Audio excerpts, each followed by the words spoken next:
Buenas tardes, tengan todos ustedes. Les doy la bienvenida a este programa titulado Líneas editoriales, orientaciones y particularidades culturales y locales. Este programa es producto del proyecto de fortalecimiento de medios públicos y comunitarios en México y en Chile.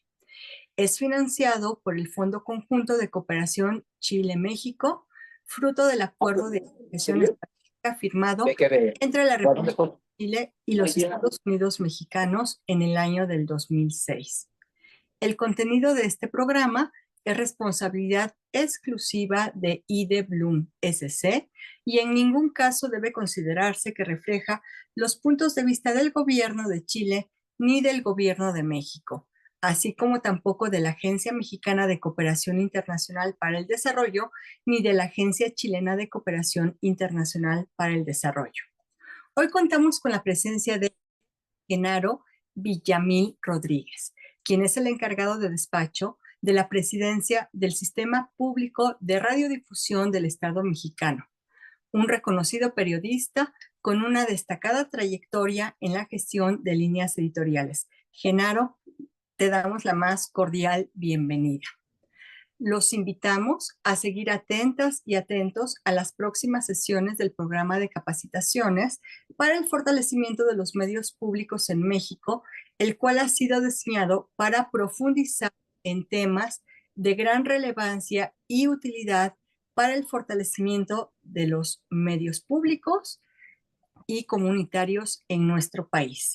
Tenemos tres objetivos en este programa. El primero es analizar los procesos de incorporación de las particularidades culturales y locales a las líneas editoriales de los medios públicos.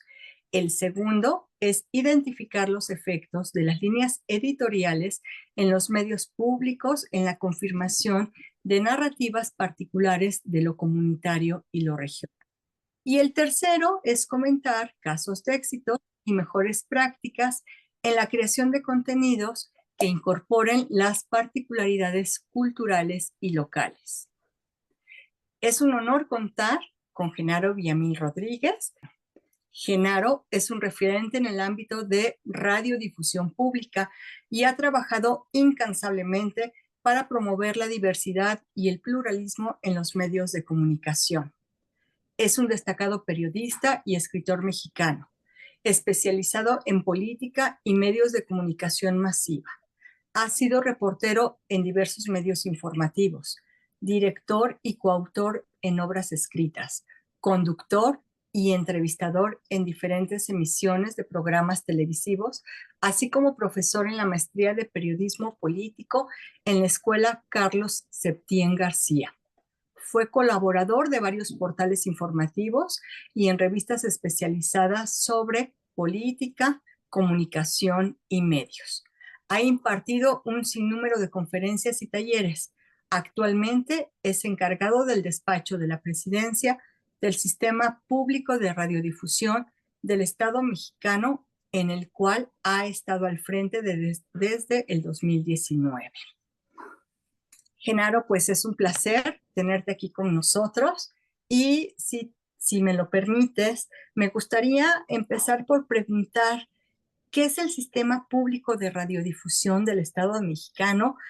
Ojalá nos puedas comentar cómo surge este sistema, cuál es su misión y cuál es su cobertura. Te cedemos la palabra y muchas gracias por estar con nosotros. Al contrario, María del Carmen, muchas gracias a todas, a todos, en especial a este programa especial de el Fondo de Cooperación México-Chile, en el cual el Sistema Público de Radiodifusión estamos apoyando y estamos muy involucrados.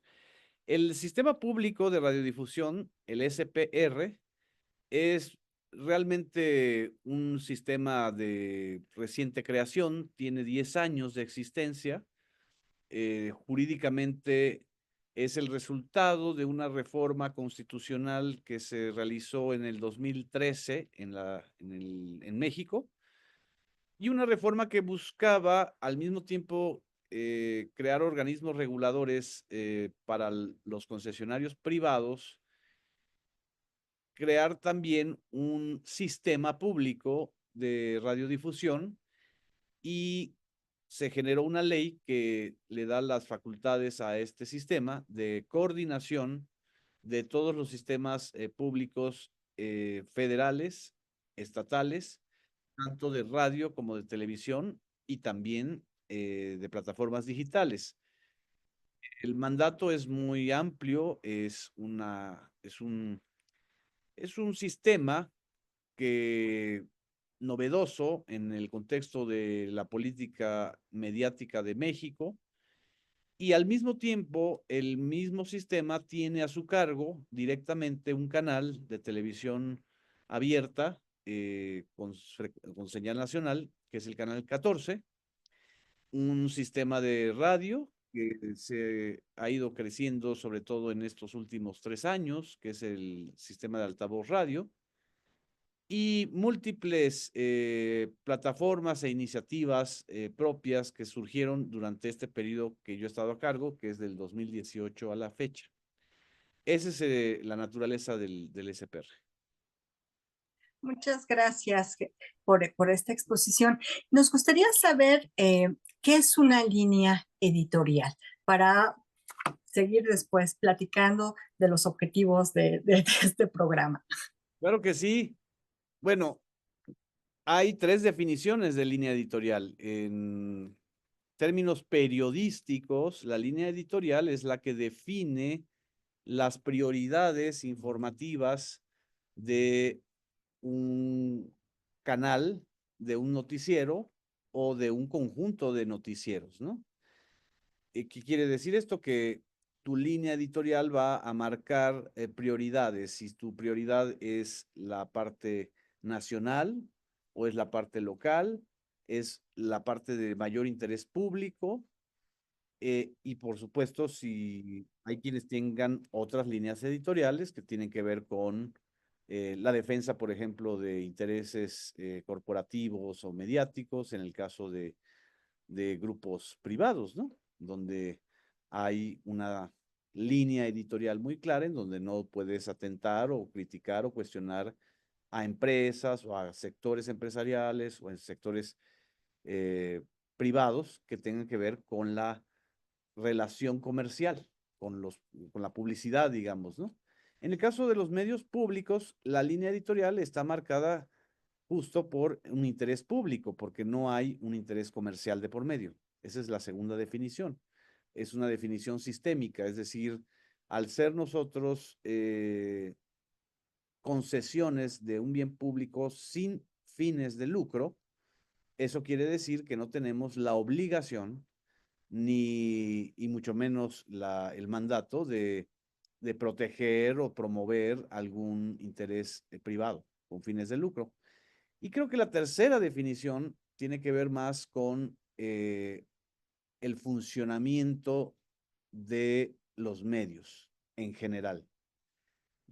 Qué bueno que mencionaste que di clases mucho tiempo, porque uno de mis ejes dentro de la academia, sobre todo a los estudiantes de periodismo y de comunicación, era subrayarles y remarcarles que aquel viejo apotegma o tesis o aforismo de Marshall McLuhan, que nos decía que el medio es el mensaje, en los últimos años ha cambiado radicalmente.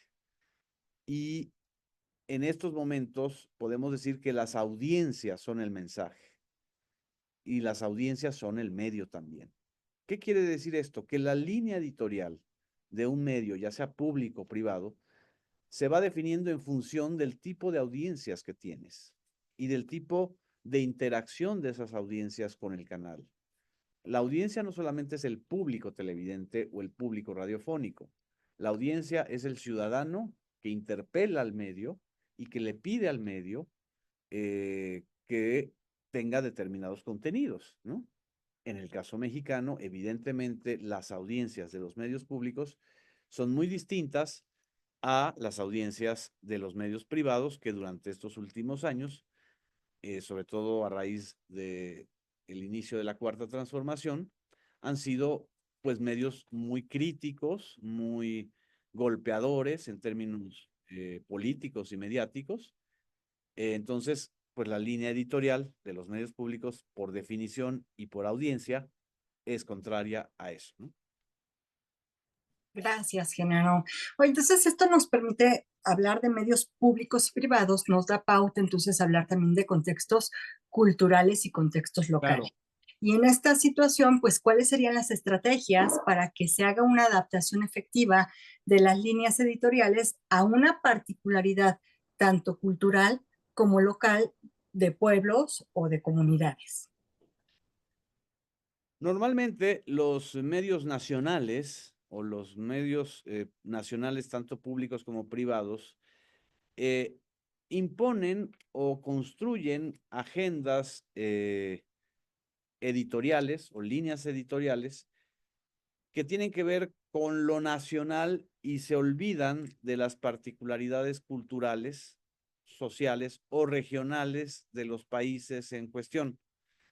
En el caso mexicano, estamos hablando de una nación muy diversa, una república federal que tiene 17 grupos originarios indígenas, que tiene 32 entidades federativas, que tiene 2.500 municipios o alcaldías, que sería el equivalente en Chile a eso, ¿no? Es decir, una dispersión muy grande, lo cual hace que lo realmente particular de esas comunidades y de esas culturas, hay que darles un acento especial para que logren insertarse en una línea editorial nacional. Eso es más fácil y es, digamos, el objetivo principal de un medio público. Las agendas ignoradas, ocultas o, por ejemplo, minimizadas por los grandes medios comerciales, pues nosotros tenemos que promoverlas. Son las agendas, pues, de los pueblos originarios, de las dinámicas comunitarias específicas. En México, por ejemplo, estamos viviendo un proceso en donde hay lo que llama el gobierno federal agendas de paz. Son intervenciones en comunidades afectadas por el crimen organizado, en donde lo que se hace es trabajar con la comunidad. ¿Cuál es la línea editorial en ese caso? Pues bueno, la línea editorial es explicar cómo se inserta la comunidad en estos casos. ¿Cuál es la línea editorial de un medio comercial? Es todo lo contrario, es decir, qué mal le está yendo a estas comunidades, cuántos crímenes, muertos, etcétera hay, ¿no? Entonces, ahí es el acento para ejemplificar un caso. Los otros casos tienen que ver con las agendas contemporáneas de derechos, derechos de género, y muy especialmente todas estas batallas en contra de las violencias vicarias o de las violencias de género contra las mujeres y contra y hechos de discriminación y de racismo. Creo que por ahí estamos trabajando mucho más en esta línea, ¿no? Ok, entonces este acento especial que se le tiene que dar en el caso específico de México, al ser tan pluricultural o a ser una nación tan compleja, ¿tú qué beneficio le verías o qué nos comentarías? Ya nos dijiste que hay que darle un acento especial a cada uno de los bloques, ya sea comunidad, ya sea a los medios públicos o ya sea a los medios privados. Y entonces ahora me gustaría que me dijeras, ¿cuál es el beneficio de adaptar estas líneas editoriales para las audiencias, ya sean regionales o a los medios de comunicación en general? Bueno, el principal beneficio es que esas comunidades, esos colectivos, vean reflejada su problemática y sus demandas en la pantalla de los medios públicos o en las estaciones de radio de los medios públicos. ¿Y cuál es el beneficio para estos medios? ¿Cuál es nuestro beneficio? Pues que ganamos audiencias. Es decir, en la medida en que las audiencias, que no son homogéneas, son bastante heterogéneas, de, no solamente en términos de edad, nivel socioeconómico o situación regional, ya sean urbanas o rurales, también son diversas en cuanto a sus acentos culturales y en cuanto a sus necesidades sociales y a sus demandas sociales.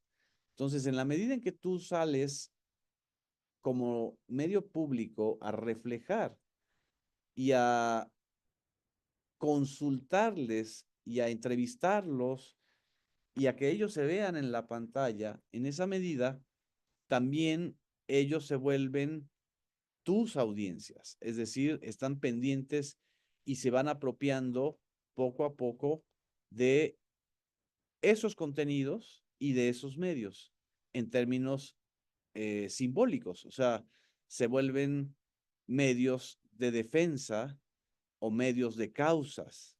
Por eso uno de los lemas del Canal 14, que está bajo el mandato, la dirección del SPR, es tus causas, tu canal. En la medida en que tú le reflejes en la pantalla las causas de colectivos sociales o de comunidades o de sectores sociales, en esa medida tu canal se vuelve el referente, sobre todo si estamos hablando de medios públicos. Vaya que es complejo Sí, con, y con audiencias también, no solamente heterogéneas, también complejas, ¿no? Que demandan muchas cosas. Hay gente que probablemente demande una necesidad, pero hay gente que demanda otro tipo de situaciones. Entonces yo veo que ustedes tienen un reto. Y entonces ahora la pregunta va en torno a estos retos. ¿Cuáles son los principales retos que tiene el SPR en la implementación de sus líneas editoriales en los contextos locales? justo era lo que estaba yo perfilando. Los retos, pues evidentemente son enormes, pero en términos de líneas editoriales, el primer gran reto como medios públicos es garantizar el derecho a la información. Esto no solamente es un reto, es un mandato. Es decir, el sistema público mexicano surge de un mandato de una reforma constitucional al sexto constitucional y al séptimo, para que los medios públicos o el sistema público garantice el derecho a la información. ¿Qué quiere decir esto que puede sonar muy abstracto? Pues básicamente que la información es un bien público y no una mercancía. Que la información tiene que tener los criterios periodísticos mínimos de veracidad, ponderación, objetividad y relato de hechos.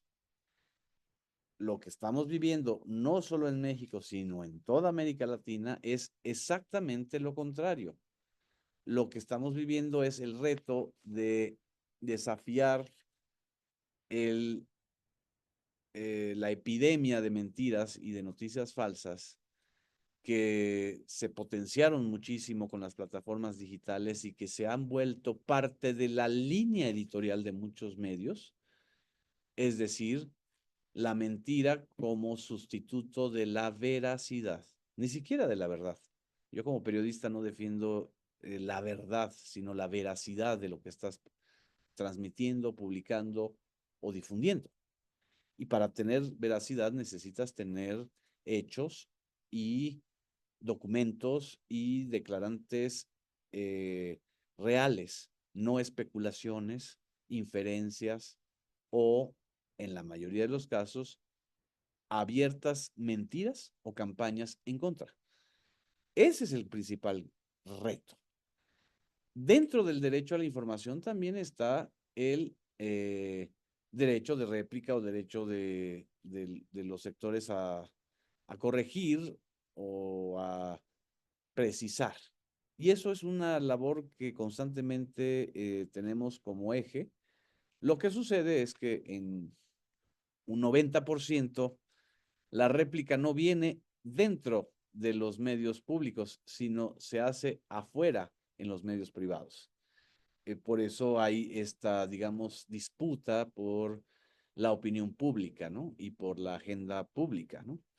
Normalmente nos acusan o acusan a los medios públicos de ser propagandistas del gobierno, pero esos esa, digamos que esa acusación viene de quienes son propagandistas de causas exactamente contrarias, ¿sí? Entonces, ahí está la polémica permanente, ¿no? El segundo gran reto, el segundo después de garantizar el derecho a la información, es el reto de la credibilidad. La credibilidad es, ahora sí, que el bien o la característica o la cualidad más aleatoria y vulnerable en cualquier medio. Porque construir credibilidad te puede llevar años, pero destruirla te puede llevar 2 días, una semana o un mes. Y la credibilidad te la dan las audiencias, no te la dan tus conductores o tus directivos o los gobernantes. Te la dan las audiencias. Si un medio pierde credibilidad, si un contenido pierde credibilidad, su línea editorial está cuestionada. Eso es lo que está sucediendo en una buena parte de los medios comerciales en estos momentos en México. Entonces, la construcción de credibilidad es una tarea completamente de hormiguita, es de día a día. Se tiene que hacer día con día. A veces se tiene que sacrificar la espectacularidad para tener precisión y respeto por la información que le entregas a la audiencia, ¿no? El tercer gran reto tiene que ver con la parte contemporánea y tecnológica. ¿Cómo enfrentamos desde medios públicos radiodifundidos, es decir, desde la radio y la televisión, la celeridad con que se borran los hechos verificables a través de noticias o de eventos o de invenciones en las plataformas digitales? Es decir, nuestro gran desafío es cómo enfrentamos a los algoritmos y a las fórmulas de las plataformas que no son públicas, pues ya están llenas de intereses privados, para tergiversar una situación o una realidad. Y ahí es donde yo creo que el paso más importante de un sistema como este, del SPR, es incidir en plataformas digitales. Eso también lleva tiempo, pero es uno de los retos y deberes contemporáneos más importantes. Gracias. No solamente tiempo, ahora sí que dinero y mucho esfuerzo Dinero, también. sí. Sí, porque hay mucho dinero. Pues ojalá. Oye, voy a abusar un poquito de que tengo el micrófono para preguntarte esta diferencia entre veracidad y verdad como uno de los retos del SPR y en general de todo lo que son las líneas editoriales. Ojalá nos puedas profundizar un poquito más en este tema, abusando de mi parte de que tengo el micrófono. No, al contrario, ese es uno de los debates más interesantes, porque casi, casi es como la teología del periodismo, ¿no? Y de la información. ¿En qué se diferencia la verdad de la veracidad? La veracidad es un método, la verdad es un absoluto. Entonces yo puedo tener mi verdad, tú puedes tener tu verdad, pero lo que nosotros necesitamos es que nuestras verdades tengan un método verificable. Ese es el periodismo. Periodismo es un oficio que se dedica a construir y a difundir lo verificable. ¿Qué entendemos por verificable en materia periodística? Uno, que los hechos sean reales y confirmados, ¿sí? Por ejemplo, hubo una matanza de 18 personas. Bueno, lo primero que tenemos que verificar es las cualidades de modo, tiempo, lugar y cantidad de eso que sucedió. Si resulta que en lugar de 18 son 15, pues ese dato tan preciso hay que darlo, ¿sí? La segunda tiene que ver con las fuentes informativas. Se ha vuelto, sobre todo en México, no sé si en otros países o en otros contextos latinoamericanos, una especie de licencia que no es licencia periodística, es licencia mediática, afirmar y dar como hechos especulaciones. Una especulación o una interpretación de la realidad no es un hecho, es eso, una interpretación, una cosa absolutamente subjetiva. Entonces, la veracidad no se mete a lo subjetivo, se mete a lo objetivo. Es decir, quién está afirmando esto y quién está afirmando esto otro, ¿sí? Y identificar plenamente al declarante. Porque lo que estamos viviendo es una especie de, ahora sí, como decimos en México, de pachanga de golpes anónimos, en donde es común que se den por hechos o por acontecimientos, especulaciones o interpretaciones, ¿no? El tercer elemento que tiene que ver con la veracidad y que no tiene que ver ya ahora sí con las fuentes es relacionado al contexto de las cosas.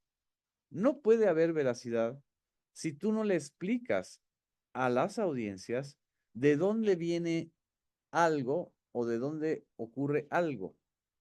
Es el famoso, y la pregunta madre del periodismo es el famoso ¿por qué? ¿Sí? ¿Por qué mataron a 18 personas? ¿Sí? ¿Qué es lo que ocurrió antes o lo que está ocurriendo en ese momento? ¿Y quiénes son los actores o grupos involucrados? Y buscar, pues, la respuesta en los porqués. Eso tiene que ser absolutamente verificable, no una especulación.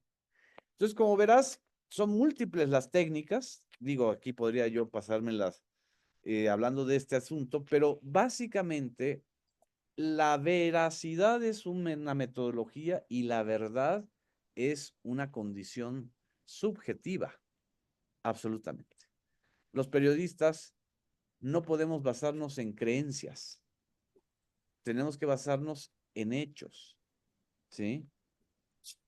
Aunque tengamos nuestras propias creencias, aunque tengamos nuestra propia posición ideológica absolutamente legítima, eso no tiene que influir en la línea editorial, ¿sí? Tiene que influir la capacidad que tengamos de verificar estos sucesos.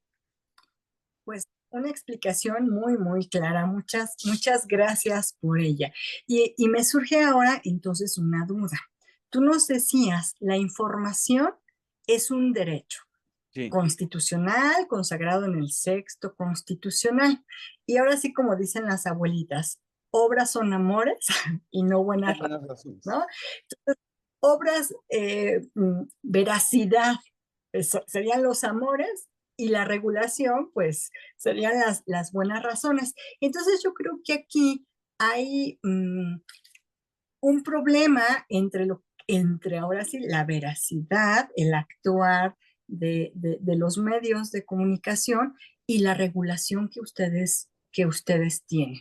Y entonces mi pregunta ahora va orientado, ¿cómo afectan estas regulaciones en esta veracidad de los medios públicos de comunicación y también en la diversidad cultural que tenemos?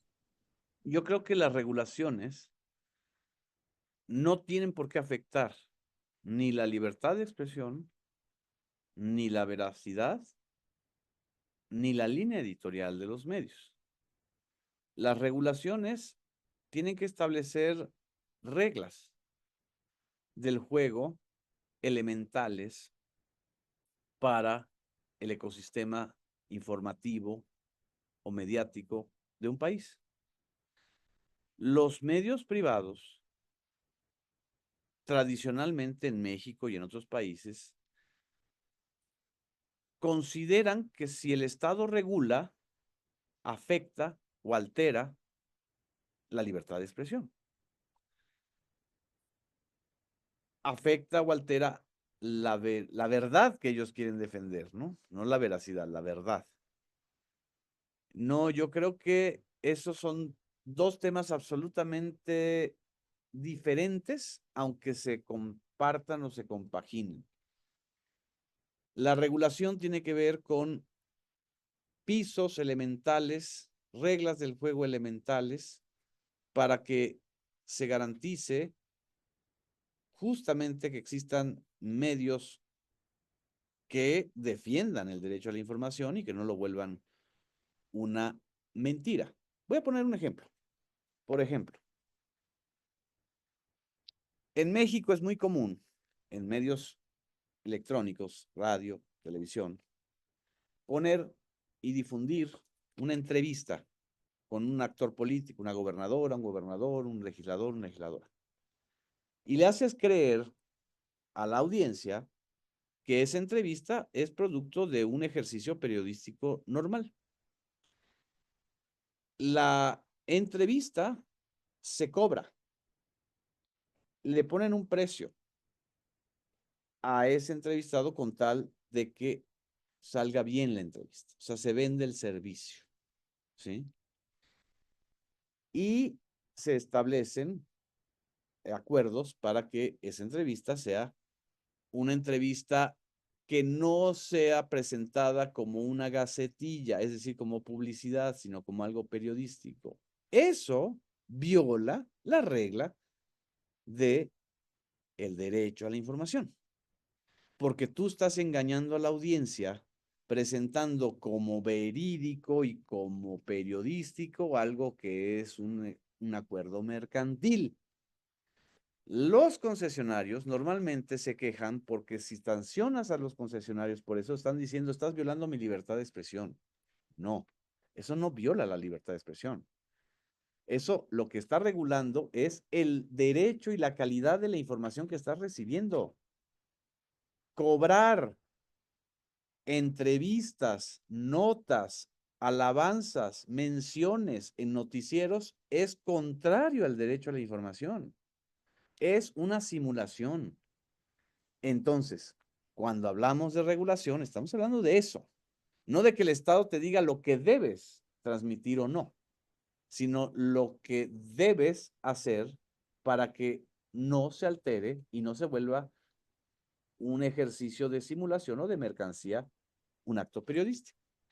Y como este ejemplo, hay muchos, muchísimos.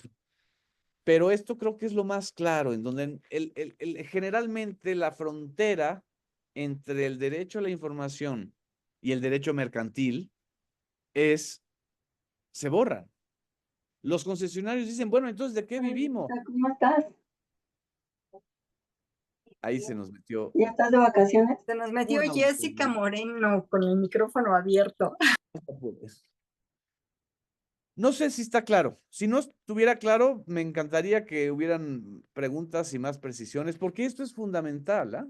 Fundamental para entender que una regulación no tiene que ir a definir tu línea editorial.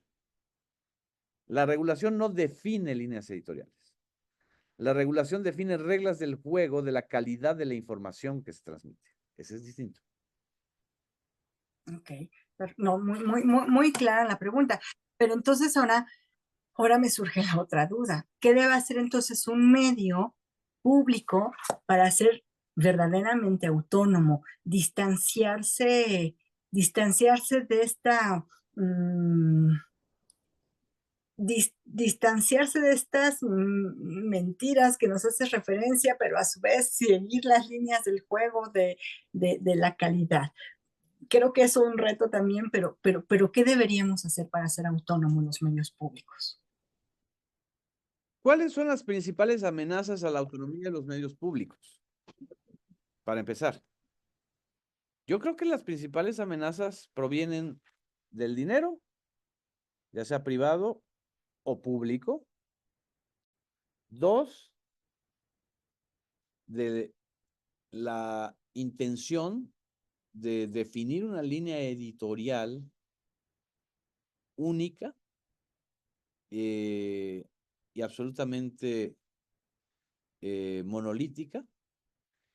Y 3, también la autonomía se puede ver afectada por los intentos de la competencia privada de desaparecer a los medios públicos. No les gusta. Los ven como medios subsidiados, como medios que hacen una competencia desleal. Por eso yo insisto mucho que la principal alianza de un medio público no es con el gobierno, es con las audiencias. Lo que te da la garantía de que esa autonomía no se vea vulnerada ni por privados, ni por gobiernos, ni por funcionarios, es que tú tengas una presencia, una credibilidad en la audiencia. A lo mejor estoy hablando en términos muy idealistas, pero si un gobierno cierra o decide cerrar un canal público por alguna razón X, la defensa de ese canal tienen que ser sus colaboradores y sus audiencias y sus trabajadores. Entonces, creo que el término de es una delgada línea, es muy frágil a veces de romperse, pero si no hay audiencias, si no hay credibilidad en tus audiencias, no hay nada que defender. Tenemos que convertirnos en causas de los ciudadanos, ¿no? Entonces, yo creo que por ahí está el tema, ¿no? Siempre va a haber un interés instrumental de gobiernos o de sectores dentro del gobierno de instrumentalizar a los medios públicos, porque pues está la creencia de que pues si es dinero público, pues entonces son medios gubernamentales. Una cosa es Ok. que sea el dinero público, pero el dinero público es lo que te da la garantía de que es un medio que no va a comercializar, que es el resultado de una inversión pública, de una inversión de los recursos de todos los ciudadanos, de todos. Y Ok. eso hace que tengas esa posibilidad de no tener que vender tus espacios, ni vender, ni comercializar de manera indirecta, ¿no? Muchas gracias. Oye, y en esta alianza que dices que se debe llevar a cabo con la audiencia, ahora sí voy a pedir así como el tip, el tip para definir esta línea editorial única y monolítica, ¿cuál sería el que nos darías? Salir a las calles, llevar los programas informativos a las calles. Es decir, salir del set televisivo, salir de la autocomplacencia o del monólogo, en el cual tenemos los riesgos todos, e ir con el pueblo, ir con los ciudadanos, ir con esas audiencias. En la medida en que la presencia de los medios públicos y de sus programas o proyectos editoriales informativos están más vinculados con el acontecer cotidiano de lo que ocurre en las calles, en las aulas, en las oficinas, en los colectivos, en los juzgados, es decir, en todos aquellos ámbitos posibles, generalmente se cree que la gente debe ir al set televisivo. Yo creo que hay que llevar las cámaras y los micrófonos hacia los ciudadanos. No solamente, o sea, no es literal el tema de que tenga que ser en la calle. No, o sea, cuando hablo de la calle, hablo de los múltiples espacios en donde las audiencias generan información, demandas, proyectos, denuncias, ¿no? Un noticiero funciona siempre muy bien cuando tú prendes las alertas de las denuncias ciudadanas que te llegan y las investigas, ¿no? Normalmente hay muchos medios que trabajan a partir de filtraciones. ¿Qué quiere decir? Un grupo de poder le filtra a este medio una información, este medio la investiga, pero es un pleito entre dos grupos de poder o entre un mismo grupo de poder. ¿Y eso qué tiene que ver con el ciudadano? Eso es lo que hay que siempre estar pensando, ¿no? Entonces es un ejercicio constante. No es una, no, nada garantiza que si lo haces una vez, eso va a perdurar. No, es todo el tiempo, todo el tiempo. No. Entonces, este ejercicio de llevar cámaras y micrófonos a la calle, a las aulas, a las oficinas, a los colectivos, quiero entender que generaría casos de éxitos o mejores prácticas en las líneas editoriales. ¿Cómo se evaluaría este éxito en términos de impacto con las audiencias? Hay tres maneras de evaluarlo. Hay la manera cuantitativa, que es la medición de ratings, de audiencia, ¿no? Si un noticiero se cae, pues quiere decir que no tiene audiencia, ¿no? Se va cayendo y se va cayendo, y en lugar de ir creciendo, pues quiere decir que hay algo está pasando, ¿no? Esa es una medición cuantitativa que yo siempre defiendo que debemos tener todos los responsables de la comunicación. Es decir, pues nadie hace comunicación para que lo escuchen sus amigos solamente, ¿no? O sea, haces comunicación porque estás haciendo política. Normalmente se cree que la comunicación y la política no tienen nada que ver. No, no hay nada más político que la comunicación, porque tiene que ver con lo público, no lo partidista, no lo faccioso, no, lo público es muy similar a tu eje rector, es decir, a tu eje rector como línea editorial. O sea, mientras más interés público tenga una información o un hecho, es de mayor relevancia para un mayor número de gentes, entonces tu comunicación va a llegar a más, al interés de más gente, ¿no? Entonces, eso significa que lo puedes medir cuantitativamente y cualitativamente lo vas midiendo en función de las reacciones que observes, ya sea a través de tu Defensoría de Audiencias, que son instituciones o instancias importantísimas que te dan un pulso cualitativo de lo que está ocurriendo. Si no tienes esas instancias, pues normalmente te vas con la finta, ¿no? Como decimos en México, o sea, no tienes un asidero, ¿no? Real. Eh, y tercer elemento, aparte del cuantitativo y el cualitativo, pues es efectivamente la incidencia de los temas, ¿sí? La incidencia digamos que cuando la competencia se molesta contigo es que estás incidiendo, ¿sí? Los ataques y las críticas no son malas, son el termómetro de lo incómodo que puede ser un medio para los intereses de otros, ¿sí? Es decir, los medios no son moneditas de oro, los periodistas no somos moneditas de oro, no estamos aquí para caerle bien a todos, estamos precisamente para ser incómodos muchas veces y también para defender puntos de vista o reflexiones o hechos o abordajes informativos que les molesta a muchas personas, ¿sí? O que se ocultan en muchas agendas. Pongo un ejemplo reciente, acaba de ocurrir la semana pasada en México. 17 bebés fallecen en hospitales públicos del Estado de México, de Michoacán y de Guanajuato por la contaminación de un medicamento prenatal, o más bien perinatal, distribuido por una empresa muy importante que es filial de un grupo llamado Grupo PISA, que es además publicista y financiador de varios medios impresos electrónicos en México. Bueno, esto que en cualquier país sería un escándalo y que le revocaría muchas de las concesiones a esta empresa, fue ocultado fue ocultado por la gran mayoría de los medios privados. La tragedia de los 17 niños muertos se la indilgaron solamente a una de las partes, ¿sí? A las autoridades gubernamentales que permitieron eso.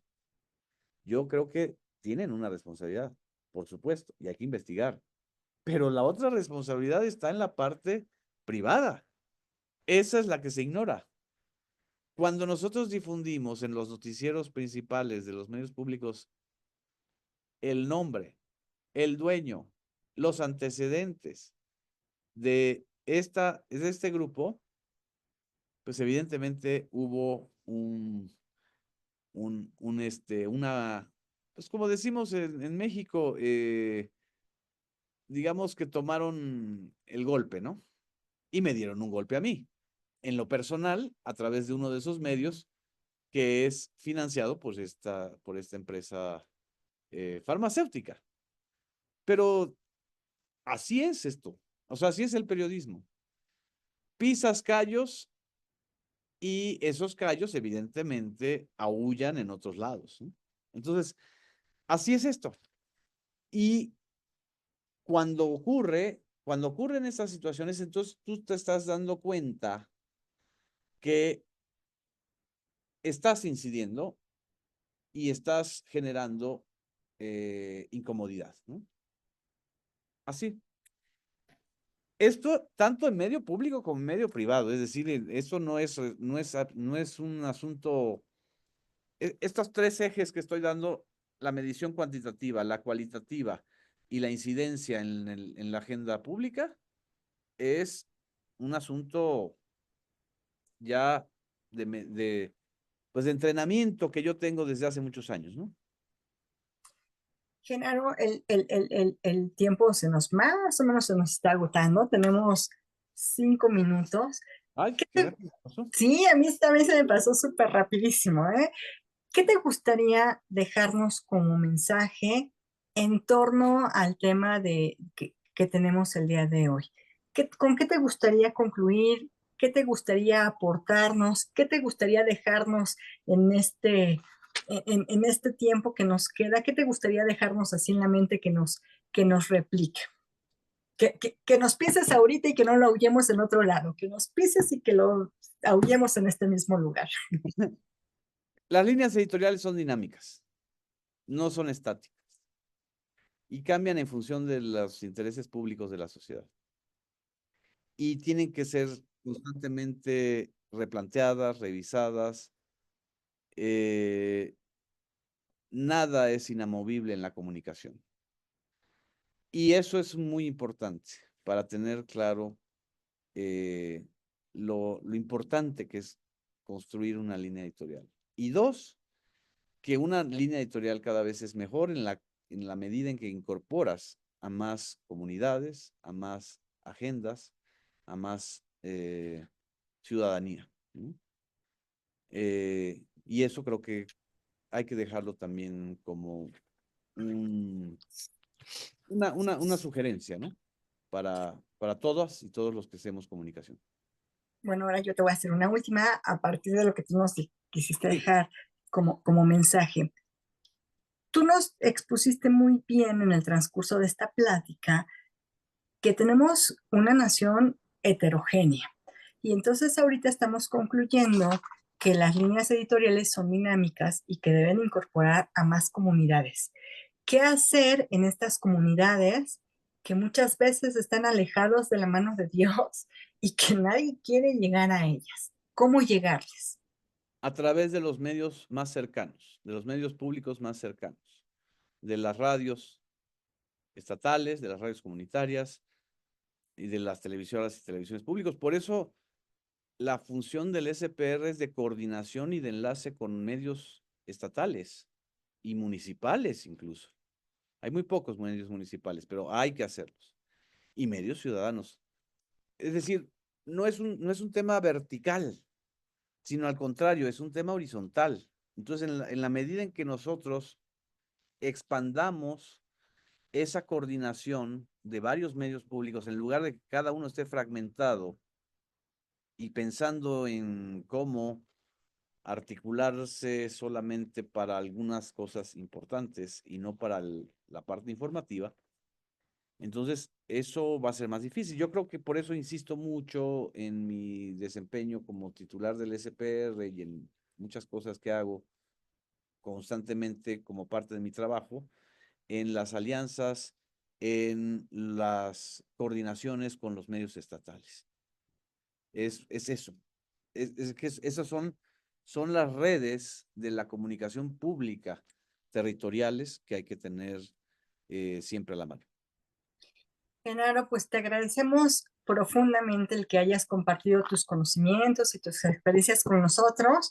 Esperemos que en este próximo año que viene uno de los propósitos sean estas mayores alianzas y más coordinaciones como nos acabas de establecer. Y pues bueno, tus reflexiones fueron de gran utilidad e invaluables para nosotros. Voy a hacer el corte comercial, ni modo. También los invitamos a seguir nuestras actividades y estar al pendiente de las próximas sesiones del programa de capacitaciones. Recuerden que su participación y difusión de estos temas es crucial para fortalecer la cultura democrática y el derecho a la información en nuestra sociedad. Les recordamos que ya está disponible la evaluación diagnóstica que deben presentar antes del próximo 20 de diciembre de este año, y para acceder solo necesitan ingresar al sitio web oficial, que es www.capacitacionespr.com. En esta página encontrarán todo el material complementario necesario para prepararse, así como la evaluación misma. Los invitamos a complementar este requisito dentro del plazo establecido, y su participación es fundamental para continuar fortaleciendo el pluralismo y los derechos de las audiencias en los medios de comunicación. Buenas tardes y hasta la próxima. Muchas gracias, Genaro Vallamil Rodríguez, por tu participación.